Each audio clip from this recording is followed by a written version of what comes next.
அதிகாரம் 31. யாக்கோபு அதிகமான துன்பங்களையும் வேதனைகளையும் அனுபவிக்கிறார். இஸ்ரவேலின் முற்பிதாக்களில் யாக்கோபை போல வேறு யாரும் இவ்வளவு அதிகமான வேதனைகளை அனுபவித்ததில்லை.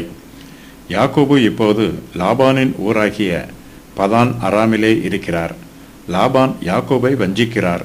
ஆகையினால் யாக்கோபு தன் பெற்றோர் இருக்கிற கானான் தேசத்திற்கு திரும்பி போக வேண்டும் என்று தீர்மானம் பண்ணுகிறார்.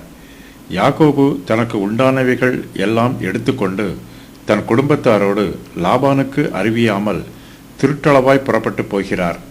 லாபான் தன் சகோதரரை கூட்டிக் கொண்டு கீலேயாத் மலையிலே யாக்கோபை கண்டுபிடிக்கிறார். யாக்கோபுக்கும் லாபானுக்கும் இடையே நடைபெறுகிற கோபமான வாக்குவாதம். லாபானும் யாக்கோபும் சமாதான உடன்படிக்கை பண்ணிக்கொள்கிறார்கள்.